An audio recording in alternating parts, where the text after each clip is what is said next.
हैं, 10 साल होने को आ गए, तो क्या चाहते हैं इस बार दोबारा 5 साल और दे दिया जाए? नहीं सर, इस बार नहीं। तो नाराज़गी तो आपने जता दी, यही तो पूछ रहे हैं क्या क्यों नाराज़गी? इस बार सिर्फ कांग्रेस की सरकार। 2 बार गवर्नमेंट रिपीट होते आई है, तीसरी बार क्या रिपीट है? मुझे लगता है कि ये सरकार नहीं आनी चाहिए। सरकार नहीं आने, नाराज़गी है। नहीं, बेहतर तो बिल्कुल नहीं है। क्या बेहतर नहीं? बेहतर तो यही है जिस हिसाब से पॉपुलेशन बढ़ रही है यूथ के, उस हिसाब से नौकरी क्रिएशन नहीं हो रहा, बस यही है। बेरोजगारी मुद्दा है। बेरोजगारी तो है ही। तो बेरोज़गारी का मुद्दा तो है मैं भाई साहब, अभी यहाँ पे आप देखोगे पब्लिक बहुत ज़्यादा है और सिलेक्शन रेट बहुत कम है, तो मुझे लगता है कि बेरोज़गारी तो एक मेजर इशू है। जो 2014 में मोदी जी ने कहा था 2 करोड़ रोजगार का, क्या कहें? रोजगार तो उतने क्रिएट नहीं हुए, क्योंकि ये हिंदू मुस्लिम बहुत ज़्यादा करता है बीजेपी वाला, मुद्दा ये है कि लड़वा दिया सबको। भाई भाई से लड़ा। 2020 के दंगे याद आ गए। मेरा इतना अच्छा खासा दोस्त था, वो आजकल मेरे से नफरत करने लगा है। अच्छा, क्या नाम है उसका? दिलीप कुमार। दिलीप कुमार हिंदू है और आप एक मुस्लिम हैं, तो आपको लगता है कि बीजेपी की गवर्नमेंट में हिंदू मुसलमान पोलराइज करने की, बांटने की कोशिश हुई है? जी बिल्कुल, देश में प्रेम भावना कम हुई है? बहुत ज़्यादा। अगर इस साथ में होली मनाया करते थे, मैं भजन भी गाता था। नमस्कार, आप देख रहे हैं बटन टीप के लाएंगे सरकार और मैं हूं आपके साथ राहुल सिंह, और इस वक्त मैं मौजूद हूं देश का दिल, दिलों की जान और इस देश की राजधानी दिल्ली में। और जिस सीट पर मैं इस वक्त मौजूद हूं ये अपने आप में बेहद ही दिलचस्प है, क्योंकि यहां से जो फाइट है वो बीजेपी से मनोज तिवारी वर्सेस कांग्रेस से कन्हैया कुमार के बीच में ये लड़ाई है। दोनों ही बिहार से बिलोंग करते हैं, बेहद ही दोनों जाने माने नेता हैं। एक तरफ गायक कह लें, अभिनेता कह लें मनोज तिवारी, दूसरी तरफ अपनी बुलंद आवाज़ के लिए जाने जाने वाले बेहद क्रांतिकारी नेता कन्हैया कुमार हैं। ये लड़ाई अपने आप में बेहद ही दिलचस्प है, क्योंकि मनोज तिवारी वो चेहरा है जिसने 2019 में शीला दीक्षित को हराया था, वो भी करीब 3 से 4 हज़ार मार्जिन में अंदाज़ा लगाऊं तो देखना ये होगा कि ये जो सीट है वो किसके तरफ जाती है। मनोज तिवारी दोबारा से तीसरी बार क्या वो इस नॉर्थ ईस्ट सीट को पाने में कामयाब होंगे, या फिर क्रांतिकारी नेता कन्हैया कुमार इस बार युवाओं के दिल में अपनी जगह बना पाएंगे? ये हम यूथ से जानने के लिए इस वक्त पे यहाँ पर आए हैं, नॉर्थ ईस्ट सीट पर मौजूद हैं। आइए कुछ लोगों से बातचीत करते हैं, यूथ से, जनता से, उनके दिल की राय जानते हैं कि वो इस बार क्या सोच रहे हैं। क्या बेरोजगारी मुद्दा है, क्या पेपर लीक का मुद्दा है, जो भी है तमाम चीज़ें हैं, बातचीत करेंगे और जानेंगे उनकी राय। आइए। मेरा नाम अनिल है और आप यहाँ क्या करते हैं? यूपीएससी की तैयारी कर रहे हैं। यूपीएससी कब से कर रहे हैं? और 2022 से। सवाल सीधा सीधा ये है कि युवा क्या सोच रहा है चुनाव को लेकर के, कैसे देख रहा है? मुझे ऐसा लगता है कि जो यहाँ का युवा है और बाहर का युवा है, बहुत बड़ा अंतर रात दिन। यूपी बिहार बेल्ट के यूथ यहाँ पर तैयारी करते हैं, तो क्या उनके लिए सब कुछ बेहतर है, सही जा रहा है, जॉब्स मिल रही हैं? देखिए, सब सही तो नहीं जाता है। जो इस समय का जो मुद्दा मतलब जो पूरे देश में चल रहा है वो बेरोज़गारी है, और मतलब इतनी ज़्यादा है कि अब आप यहाँ देखेंगे कि मतलब लोग 30 साल 35 साल उम्र हो गई है, लगातार अभी भी लगे हुए हैं, तो बड़ी समस्या है यहाँ पर। याद है जब मोदी गवर्नमेंट आई थी 2014 में 2 करोड़ रोजगार की बात की थी, क्या वो मिली क्या? अरे कहाँ मिली यार, कैसी बात कर रहे हैं? नहीं, बिल्कुल नहीं मिली है, और ये सब मतलब चोचलेबाजी है, उसमें ऐसा कुछ नहीं है। चोचलेबाजी मैं क्या समझूं, 2 बार गवर्नमेंट रिपीट होते आई है, तीसरी बार क्या रिपीट है? और ये तो मतलब यहाँ से रह करके हम स्टेटमेंट नहीं दे सकते हैं, लेकिन मुझे लगता है कि ये सरकार नहीं आनी चाहिए। सरकार नहीं आने, नाराज़गी है। नाराज़गी क्या नाम? मेरा तो मनीष है भाई। मनीष, तैयारी करते हैं? तैयारी करते हैं।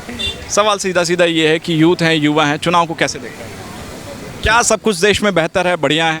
नहीं, बेहतर तो बिल्कुल नहीं है। क्या बेहतर नहीं? बेहतर तो यही है जिस हिसाब से पॉपुलेशन बढ़ रही है यूथ के, उस हिसाब से नौकरी क्रिएशन नहीं हो रहा, बस यही है। तो बेरोजगारी मुद्दा है। बेरोजगारी तो है ही। बट मैं वही चीज़ कह रहा हूँ कि एक बार फिर से कि हालांकि मेरा कहना नहीं है, गवर्नमेंट कह रही है 2 करोड़ नौकरी का वादा किया था। अरे 2 करोड़ खुल के बोल दीजिए, क्या कहना? नहीं 2 करोड़। ठीक है, नाराज़गी है, युवाओं में खास करके नाराज़गी है बेरोजगारी को लेकर के, और कुछ लोगों से बातचीत करने की कोशिश करते हैं। क्या नाम? मेरा नाम अंकित। चुनाव चल रहे हैं, कैसे देख रहे हैं? चुनाव यहाँ हमको आइडिया नहीं है, क्योंकि मैं यहाँ भी नया आया। तो बेरोज़गारी का मुद्दा तो है मैं भाई साहब, अभी यहाँ पे आप देखोगे पब्लिक बहुत ज़्यादा है और सिलेक्शन रेट बहुत कम है, तो मुझे लगता है कि बेरोज़गारी तो एक मेजर इशू है। और उसका एक सबसे बड़ा रीज़न ये हो सकता है कि काफ़ी लोग सरकारी नौकरियों की तरफ ज़्यादा जा रहे हैं, इनोवेशन नहीं हो रहा है। और अगर प्राइवेट सेक्टर को हम एज ए ड्रॉबैक लेंगे तो हमारे लिए वो तो नुकसानदायक है ही। बाकी अगर इनोवेशन करेंगे, स्टार्टअप बनाएंगे तो देश में जॉब भी बढ़ेगी आगे चल के, क्योंकि स्टार्टअप इंडिया मुहिम तो सरकार ला ही रही है, चला ही रही है। उसी के चलते भारत में काफ़ी स्टार्टअप नए उभर के आ रहे हैं। और इंडिया बयान पर क्या कहना चाहेंगे जो 2014 में मोदी जी ने कहा था 2 करोड़ रोजगार का, क्या कहना? रोज़गार तो उतने क्रिएट नहीं हुए, लेकिन गवर्नमेंट ट्राई कर रही है। India as a developing state है तो काफ़ी ट्राई कर रही है, like make in India programme हो गया, स्टैंडअप। आपको लगता है कि 2 बार से गवर्नमेंट रिपीट होते आई है, तीसरी बार रिपीट हो जाए, ऐसा क्या करके दिखा देगी युवाओं के लिए? नहीं, गवर्नमेंट ने अपने जैसे कोई भी पार्टी है तो मैनिफेस्टो में डाल रखा है उन्होंने कि रोज़गार देंगे या ग्रोथ करेंगे। कांग्रेस कह रही है 30 लाख युवाओं को रोजगार देंगे। नहीं, सेम ऐसा ही बीजेपी भी कर रही है, ऐसा नहीं है कि वो तो कहा, मगर क्या वो जमीन पर धरातल पर उतरा? नहीं, उतना तो नहीं उतरा, लेकिन हाँ ये है कि बीजेपी गवर्नमेंट ने ट्राई किया है उसके लिए काफ़ी, लाइक मतलब कितनी गवर्नमेंट की स्कीमें हैं, स्किल डेवलपमेंट की स्कीमें हैं, साथ ही साथ काफ़ी जो उन्होंने इंडस्ट्रीज़ को प्रमोट किया है, फार्मास्यूटिकल PLI इंडस्ट्रीज़ को प्रमोट किया है, तो उसके रोज़गार तो पैदा हुए हैं, काफ़ी रोज़गार पैदा हुए हैं। हाँ, ये अलग बात है। गवर्नमेंट प्राइवेटाइजेशन पर क्या कहें? प्राइवेटाइजेशन ठीक है, सही हो रहा है, मतलब इतना नहीं होना चाहिए कि जैसे गवर्नमेंट ने अभी डाल रखा है स्ट्रेटेजिक डिसइन्वेस्टमेंट वाला, तो वो ना होके जो चल रहा है वो सही है, क्योंकि गवर्नमेंट को धीरे धीरे खुद के मतलब जो हिस्सेदारी है वो कम करनी होगी, क्योंकि गवर्नमेंट को अगर इनोवेशन लाना है, टेक्नोलॉजी अडोप्टेशन करना है, अपनी हिस्सेदारी कम कर लेगी तो सरकारी जॉब्स में भी कमी आएगी, फिर आप इस बात को भी मानें? हाँ, सरकारी जॉब्स में कमी आएगी, लेकिन साथ ही साथ गवर्नमेंट को ट्राई भी करना चाहिए कि जो स्किल्स हैं, जो युवा हैं, उनको स्किल्स देनी पड़ेगी, जिससे वो प्राइवेट सेक्टर में जॉब पकड़ सकें, या जो लोगों को रोज़गार नहीं मिला है वो और अदर बेहतर नौकरी प्राप्त कर सकें इस तरह से। ठीक है। चुनाव को कैसे देख रहे हैं इस बार? इस बार बस देख रहे हैं अपने आंखों से, जो भी आएगा। पिछले 2 साल से दो बार से देख रहे हैं, 10 साल होने को आ गए, तो क्या चाहते हैं इस बार दोबारा 5 साल और दे दिया जाए? नहीं सर, इस बार नहीं। तो नाराजगी तो आपने जता दी, यही तो पूछ रहे हैं क्या, क्यों नाराजगी? इस बार सिर्फ कांग्रेस की सरकार। थोड़ा जोर से बोलिए। कांग्रेस की सरकार। क्यों चाहते हैं कांग्रेस? क्योंकि ये हिंदू मुस्लिम बहुत ज़्यादा करता है बीजेपी वाला। मुद्दा ये है कि लड़वा दिया सबको, भाई से लड़ा। 2020 के दंगे याद आ गए। मेरा इतना अच्छा खासा दोस्त था, वो आजकल मेरे से नफरत करने लगा है। अच्छा, क्या नाम है उसका? दिलीप कुमार। दिलीप कुमार हिंदू है और आप एक मुस्लिम हैं, तो आपको लगता है कि बीजेपी की गवर्नमेंट में हिंदू मुसलमान पोलराइज करने की, बांटने की कोशिश हुई है? जी बिल्कुल। देश में प्रेम भावना कम हुई है बहुत ज़्यादा। अगर इस साथ में होली मनाया करते थे, मैं भजन भी गाता था, अब मैं अवार्ड भी मिला है मुझे और गाने का, लेकिन अब बिल्कुल ही नहीं रहा वैसा। बीजेपी से देश का माहौल खराब हुआ है क्या? बहुत ज़्यादा, सीरियसली बहुत ज़्यादा माहौल ख़राब हो बीजेपी से। मैं तो बस कांग्रेस को लाना चाहता हूँ इस पर। मगर जो ये कहते हैं, मैं इनका नारा दोहराना तो नहीं चाहता, बट मुझे आपका अपोजिशन के लिए मुझे बोलना पड़ेगा कि सबका साथ सबका विकास क्या है? सबका साथ सबका विकास, मैं इसके बारे में कुछ नहीं कह पाऊँगा इससे आगे। नाम क्या है आपका? योगेश पांडे। योगेश जी, क्या खा रहे हैं? बाटी चोखा, लिट्टी चोखा। यहाँ पर मुझे लग रहा है हर कोई बाटी चोखा खा रहा है, तो मैं ये समझ लूँ कि आप सारे बिहार से? नहीं, मैं यूपी से, बनारस से। बिहार से। बिहार राजस्थान से, हरियाणा।